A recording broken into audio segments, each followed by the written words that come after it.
Welcome to the Women in AI Research podcast, the show about remarkable contributions of female AI researchers around the globe. I'm your host, Jekaterina, and I'm sharing the mic today with my co-host, Malikeh. Are you a native English speaker from North America?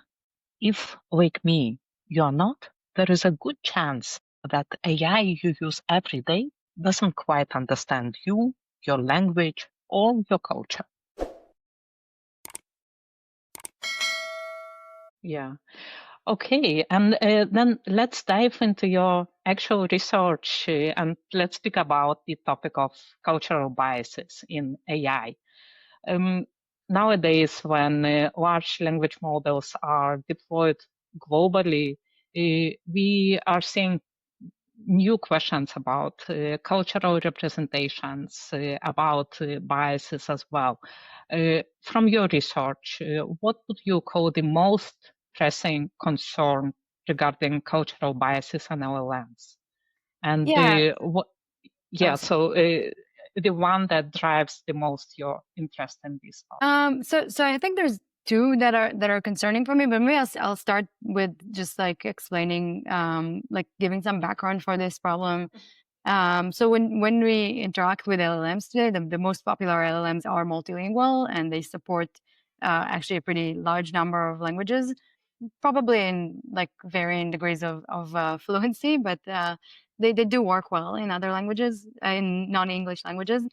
But then when you like, sometimes the content itself is more like Western centric, or sometimes even more specifically US centric. So one example that I have that I'm pretty sure it's like fixed right now if you use like ChatGPT, but at least like a year ago, this was still a problem, and you could find new ones because the problem itself is not completely fixed. But the intuitive example that I had like last year was if you ask GPT-4 and Gemini, um, why did someone tip 5% in a restaurant? Then it starts making excuses like, oh, maybe they like didn't like the service, or maybe they miscalculated, or maybe they don't have money, and completely ignoring the fact that there's a lot of countries in which like tipping is optional. So like 5% tip would actually indicate that they like the service and that they were generous. And the reason is because like it often assumes that questions are asked like in the context of US norms and laws, or like more broadly North American or Western. And the reason this happens is because the pre-training step, when these models are trained on web data, they're mostly trained on like most of the text on the web is in English. Like 50% of the websites are in English, even as of 2025. And statistically, it's mostly coming from US-based web users. So when it's learning about the world, when it's like acquiring this word knowledge during pre-training, it's learning about the world through the lens of a US web user, US-based web user. And so like in terms of the risks, like I think the main concern is that LLMs are now being used as the backbone of a lot of processes that are supporting like decision-making processes for everyday um, areas of our lives, like hiring or healthcare or law, and often without our knowledge. And so in these scenarios, if there is a certain cultural biases baked into these models, then it's very likely that they could like reinforce stereotypes or discriminate against people. So that could lead to like deepening already existing inequalities. So that's for me the main concern. A secondary concern is about how we communicate with these tools, because it's likely that because these tools make the assumption about the user being from a certain culture.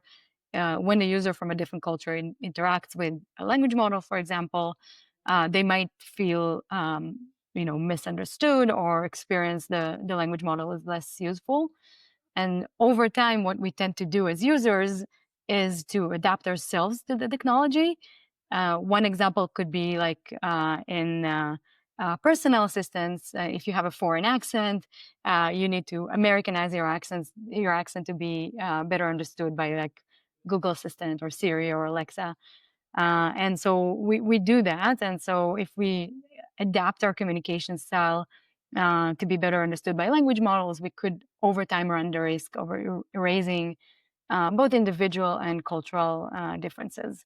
So it's not as risky as the discrimination, but it is still to me concerning. I do think there's something positive about us being different in some ways. Yeah, I immediately remember that video clip about people in Scotland going through the 11th floor. You have not selected a floor. We have 11! Yeah. Very funny. Yeah, it's funny about the foreign accent, because I give this example, but I give this example based on some study that was done in 2018 about automatic speech recognition systems not like understanding foreign accent, and I was wondering to what extent it's still happening. But then a few months ago, I attended some conference where a person from Microsoft was demoing some educational tool, and he's from Australia, and he couldn't get this to understand him. It was supposed to be like a reading demonstration, and it kept correcting him, like he says a word incorrectly.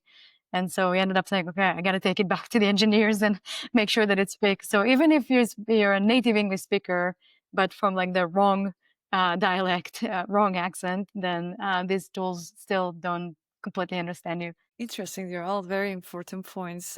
So your paper, Locating Information Gaps and Narrative Inconsistencies Across Languages, a case study of LGBT people for trials on Wikipedia, introduces the InfoGap method for finding fact-level differences across languages.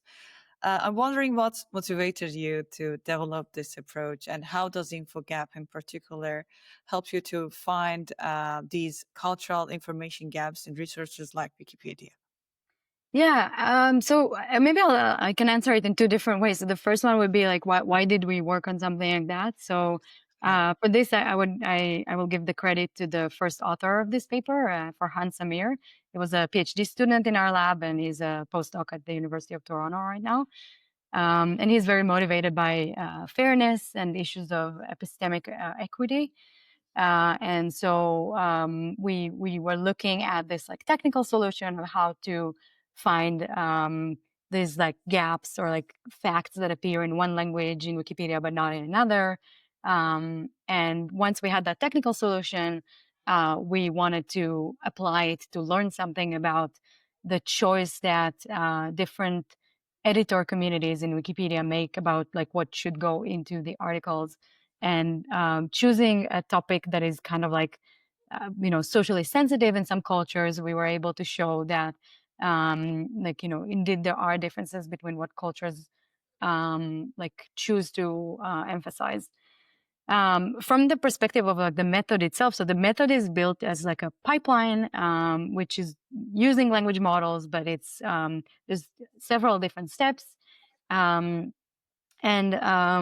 something that I like about this approach is I'm a believer of pipeline methods. I have been noticing lately that a lot of our work, like collectively in NLP, is I guess this is a very obvious observation, but it's all of it now is about prompting language models. But I'm often like I see work that is done like it's a pretty like a fairly complicated task where we just prompt the language model to do everything at once. And I think sometimes it actually works better if you use a pipeline method where each step of the pipeline is either implemented with a language model or a better tool. And in this case, we had like a language model and multilingual embeddings used in different steps of the pipeline, and some graph algorithm as well.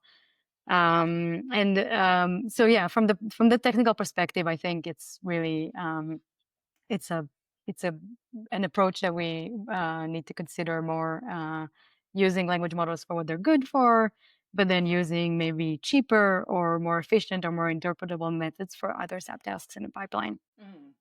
Interesting. I was thinking about similar approach, pipeline approach, but not in terms of cultural biases and cultural maybe differences as well. So it's interesting to hear that thought of yours, because sometimes my next question is you found in your work that Russian LGBT biographies tend to include more negative facts compared to English ones, which does not surprise me at all. But I personally wouldn't say that like those differences in cultures should necessarily be closely represented by LLMs as well. So I wonder what's your perspective, because LLMs are heavily trained on data sources like Wikipedia, right? So what does it mean for these models in like to see such differences and how it should be represented? Yeah, that's an excellent question. So I would start by saying that this is like our follow-up work is testing how this affects the language model. So I don't have definitive answers yet, but I can say in my thoughts about it is that I think we have conflicting requirements from LLMs at the moment, because on the one hand, we want them to, to some extent, like personalize the answers for users from diverse cultures, maybe like when we interact them in like different languages or when we give them some cultural cues. We want to get something that's like giving us the answer what we expect to hear. But we're not yet there. Obviously, this is a hard problem. And yeah, as I mentioned earlier, like LLMs often assume a Western culture, even when they're prompted with specific languages from a non-Western country. But then on the other hand, we want to provide accurate information, especially where culture is irrelevant. And factual knowledge, mostly I would say, like some factual knowledge is should be culturally agnostic. Like if we're talking about the laws of physics, for example, it doesn't change like according to different cultures. There are of course some topics that like there are disagreements between cultures. Like if you're looking at like territorial disputes, for example, that's harder to resolve. Um, and we also want the LLMs to like maybe in these cases maybe where there's like different opinions, maybe we want to expose them to diverse opinions, so we can like prevent the worsening of already like existing problems of echo chambers and misinformation. But this is also not like perfect at the moment. Like most popular LLMs are, even though they're multilingual, it has been shown that if you ask a question in different languages, you might get different answers.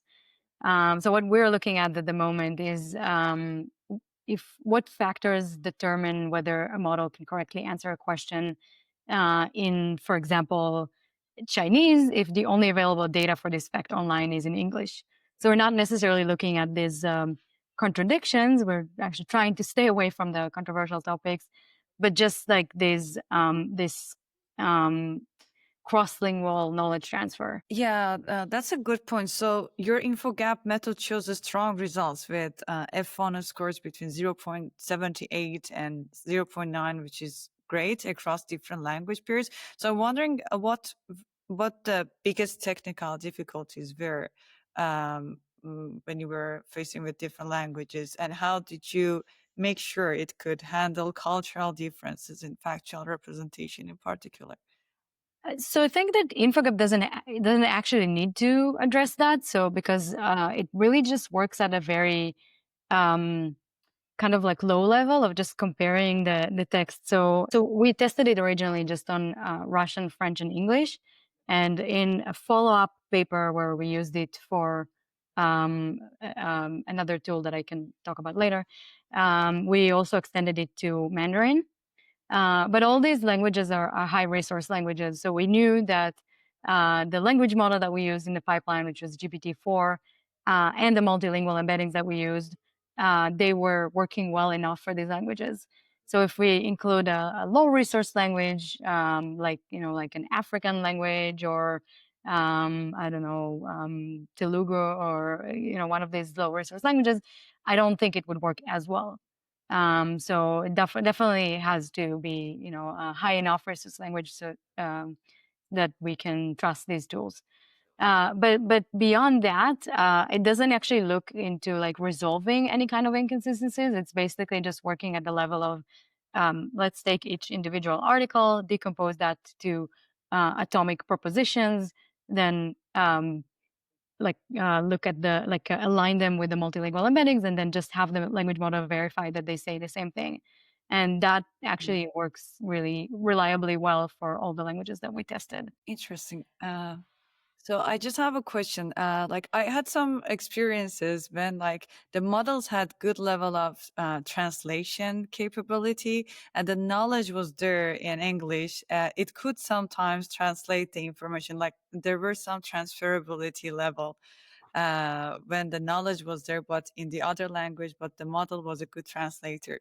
So have you ever had such an experience that like this transferability happens, or you think that the knowledge should be there locally with that specific language? I'm asking because I'm wondering how we have to pre-train these models, if that's the case, to fill in the gap. Yeah, I've had actually both. It's interesting because I think it definitely works to some extent. Like if there's certain like maybe language agnostic knowledge in the parametric knowledge of the language models. But it's kind of funny because in some cases we want it to transfer that knowledge across languages, and in other cases we don't. And sometimes in both cases, and sometimes doesn't work. So uh, there was work from Google last year. They had, I think, 2 papers. One of them was a benchmark called Eclectic, that they showed that if you take knowledge that is only in one language in Wikipedia, and then you ask it, or like in a certain language in Wikipedia, and then you ask the language model questions about that in another language, it doesn't always get it right. So they were looking at specifically at Wikipedia pages from like I think they had an example of like a Wikipedia page about some person who's famous in Germany, and that person doesn't have a Wikipedia page in other languages. And then they were asking about him in Spanish, and the model was wrong. So I don't think they're claiming that there is no like transferability, but they showed that it's not perfect. On the other hand, if you're thinking about something like culture, sometimes you want the model to use the language in which you prompt it as a cue to like which knowledge should be used. So I've seen an example. Actually, it was actually not like an NLP research example. It was an article that I read in Israeli newspaper that was talking about how GPT-4 is now. So I actually never use it in Hebrew. I always use it in English. So I didn't even know at what level it's useful in Hebrew. But like this was last year, someone was writing an article about how the fluency of GPT-4 in Hebrew really improved at some point, but that the answers were still kind of weird sometimes because it was kind of like answering from the perspective, like from like kind of like a US perspective. And he gave this example of like asking the model for advice for what to wear as a guest to a wedding. And it says, oh, maybe you should like wear a bow tie. And it's a very weird advice because in Israel, like people dress up very informally to weddings. Like even the groom would not wear a bow tie. They might not even wear a tie at all. So definitely the guests don't wear suits. But in like North America, I guess like it's more like common that you would go to a wedding and you would dress up formally. And so that's something where maybe like you would want to use the prompt language as a cue to not transfer this cultural knowledge, but there is nothing in the model that tells it which knowledge to transfer and when. It's actually really tricky. I wouldn't know how to address that. That's very interesting, and a lot of food for thought to think about for the future as well.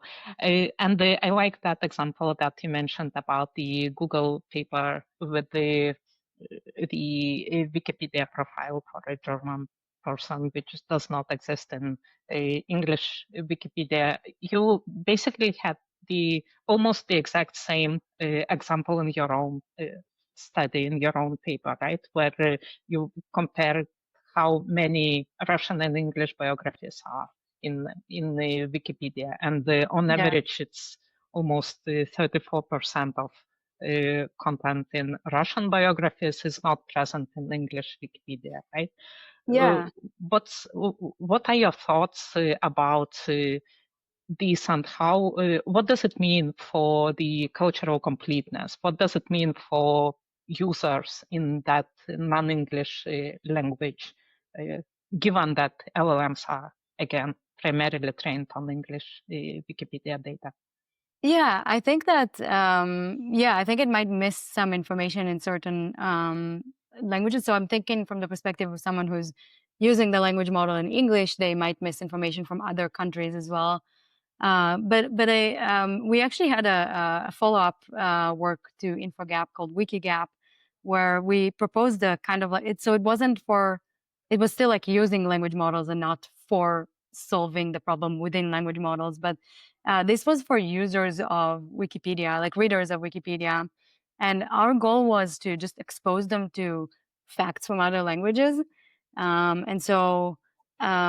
We developed this browser extension called WikiGap that is based on InfoGap. That when you read English Wikipedia, you can open it as like a sidebar, and then it highlights some paragraphs in the English article where a certain fact does not appear, but could have appeared by effect from other language versions that was identified by InfoGap. And then when you see the sidebar, you can see this fact where it came from. You can click on it, and it sends you to the original page with the translation. This was specifically like a UI solution and a design choice too, because the previous work that was looking at these. So I would say like actually, if you ask random people, which like when we did our user study, a lot of our participants, some of them said, I didn't even know there's any like non-English Wikipedias. Others said like, I know about the existence of other Wikipedias, but I never go and read any other pages because like if I'm looking for specific information, it's too hard to like, go over all the other pages and use translation. Then another like prior solution was researchers were working on kind of like unifying that into one mega article that contains all the knowledge. But when you do that, you actually have to resolve inconsistencies, some of which are actually hard to resolve. Again, if we're talking about something like controversial topics like territorial disputes, you often don't want to take a political stance. And also like just from the perspective of like the cognitive load of the user, it's just you get this like huge article that's really hard to read. And so what we wanted to do was basically just provide that extra information, just let them know, oh, English doesn't have this information, but the Chinese article does have that. And we got really positive feedback about that. And so that's still a solution that's using language models. It's not the solution for the language models, but I can imagine that a UI solution could also be similarly applied. If you can get different types of information from the language model by prompting it with different languages or with different prompts, and then maybe present it in a more like interactive way that's different from the current UI where you just get a block of text, but a more interactive way where you can choose which like content you want to like elaborate on and explore more. I think that would be an interesting approach. Interesting. And in your work, is it bad to work all the time, cross-cultural evaluation of social norm biases in GPT-4? You use movie stories instead of direct survey questions to study cultural biases. Can you explain this approach and what you discovered about GPT-4's cultural preferences, especially how it aligns with US norms and list with like Chinese perspectives? Yeah, so the prior work on this research question of like which cultures language models align with, they mostly took existing surveys that were designed for people, like the World Value Survey and the Pew Survey, that were asking questions, like were asking people from different countries questions, and then like situating them on a map of like looking at like different values and where they are on this map. And the work in NLP that was looking at language models, they were asking the language models the same questions and then situating them again on the map and showing which countries they mostly align with. And at the time, like I think the first paper was like in 2023. There were quite a few that came out at the same time. One of them was from Anthropic, but I don't know if it was the first one. At the time, it was really interesting. It was a very good way to show that language models mostly align with North American or like more broadly Western cultures.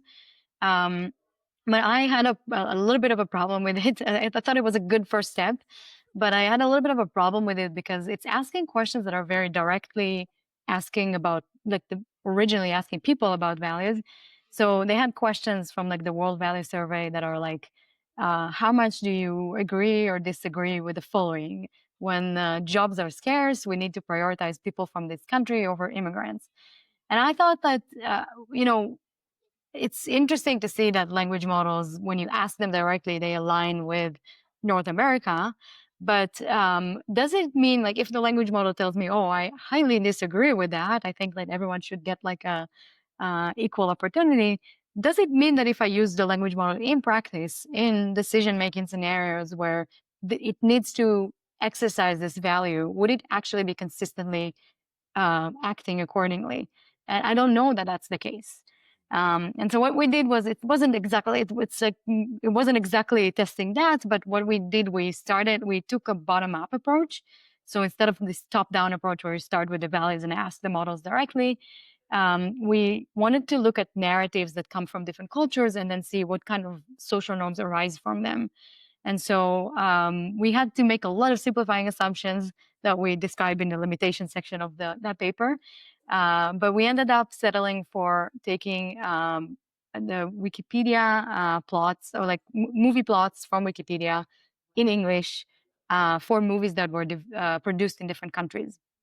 And the assumption was that these movies would in some way exhibit the social norms from these countries. And then we had both people from these countries and language models, specifically GPT-4, tell us like what are the social norms that are invoked by this scenario. And then we recruited people from the same countries to evaluate these generated and human written social norms with respect to accuracy, culture specificity, and stereotypicality. And we had only 4 countries because it's a pretty expensive study. So we had the US, China, Iran, and India. We were able to show that LLM or the GPT-4 was pretty accurate in predicting norms across the different cultures. But when you look at how specific it is to the culture, it was less specific than the human written norms. So it wasn't a huge difference, but it was statistically significant. So it's sometimes just generating very like generic norms that people across cultures would agree with. Like, I don't know, it's important to be nice to people. But the more surprising finding was that when we asked people to judge how stereotypical a certain norm was, then the human written norms were judged as more stereotypical than the GPT-4 generated norms. And that's a little bit counterintuitive because we keep saying that these models are like culturally biased. But when we looked more like deeper into that, we hypothesized that this is probably because of the like, you know, guardrails or like the preference tuning and the SFT training that's like making these models very reluctant to generate anything harmful or offensive. It basically doesn't want to say anything bad about anyone. But we were hypothesizing that it's a kind of like a superficial fix. It's like a Band-Aid. And these biases that were probably learned during the pre-training stage, where it's just trained on web text that contains a lot of cultural biases, are still there. They're just hidden somehow. And so we were able to show that if you take one of these norms that was judged as stereotypical or anti-stereotypical, like in the case of it's bad to work all the time, and you ask the model to rank it on a Likert scale from 1 to 5, like how much do you agree with this? If you ask it to vote like a Chinese person versus if you ask it to vote like someone from the US, India, or Iran, or if you just say you don't specify the country, the distributions were very different. So it was basically predicting that most people and like we asked it multiple times and then took a distribution. So for all countries, or like for this like unmarked person where we don't specify the country, it was basically saying, oh, you know, people would agree that it's bad to work all the time. But when we asked about a person from China, it was a lot more neutral. And we had several other examples where we showed that it's not generating the stereotype, but when you ask it, what would a person think about that? It's actually revealing that stereotype again. And I think it's important for, like, it's kind of like concerning for two reasons. The first one is what I mentioned earlier, is if we're using these models in decision-making scenarios where it's actually it needs to kind of like exercise these values. If it is biased in that way, then it might end up discriminating against people from China. The other is there's a lot of research right now in like the humanities that are like trying to simplify things by, instead of recording human participants, they're simulating people with language models. And so it is valuable and important to know that these humans might be stereotypical. That's very interesting. I also would like to ask you, what do you think in terms of those examples that you provided right now? It looks to me like those safety measures that we have in place for LLMs, they're kind of only covering the surface of the problem, right? And if you find a way to go around a little bit, even a little bit, then they just do not work. What do you think about those cultural differences and all those different ways to ask about those differences from the perspective of safety? I'll start by saying that I think it's better than nothing, because if you think like a few years back, when language models were also like much less useful, but they were a lot more toxic. They would like just basically repeat the same hate speech that they would like encounter online. But I also think that the current solution that we have right now, the guardrails, and I'm broadly like, I'm saying guardrails like just broadly referring to all the proprietary measures that we don't know, from like these popular LLMs like GPT-4 and Gemini, but also like all these like post-training stages like SFT and preference tuning. I think it's very superficial. I don't think it's working well. I think you get both like oversensitivity and undersensitivity. So like you mentioned that you can bypass it. There's like a lot of like breaking prompts. So that's definitely happening. On the other hand, there's maybe like it's sometimes reluctant. These models are sometimes reluctant to talk about topics, even if it's not really sensitive, or like I guess sensitivity is in the eyes of the beholder. Like I'm maybe less sensitive than like an average like North American person, but maybe more sensitive than like someone who never lived in North America. I don't know. So like I had some example. Like I think that actually the worst example that I saw was like a couple of years ago when I was teaching my my NLP course, and one of the students was telling me that he asked ChatGPT, "Can I take my Muslim friend out for ramen?" And it started generating something, and then it stopped, and it said something about hate speech, and with such an innocuous context, and I can see why it's happening. I think it's like there was something that prompted the hate speech content, and it's trying to protect this group of population that is subject to hate speech online, and it's a good thing to do. But on the other hand, you're preventing the model from even like mentioning that in an innocuous context. And so that was an anecdotal example, but I have seen like from that same year, from 2023, there was a paper that was looking at the words in the prompts given to ChatGPT, and they were looking at which words caused refusal to answer the question the most, and the word Muslim was actually there. So it was actually something that was happening, was not a fluke.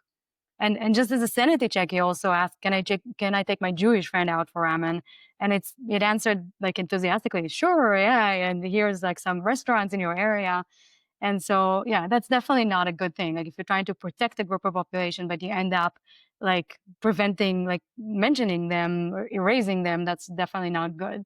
So I think we have a long way to go. I think it's a really difficult problem. Like it's the same, like, related to debiasing as well. It's not something we know how to do.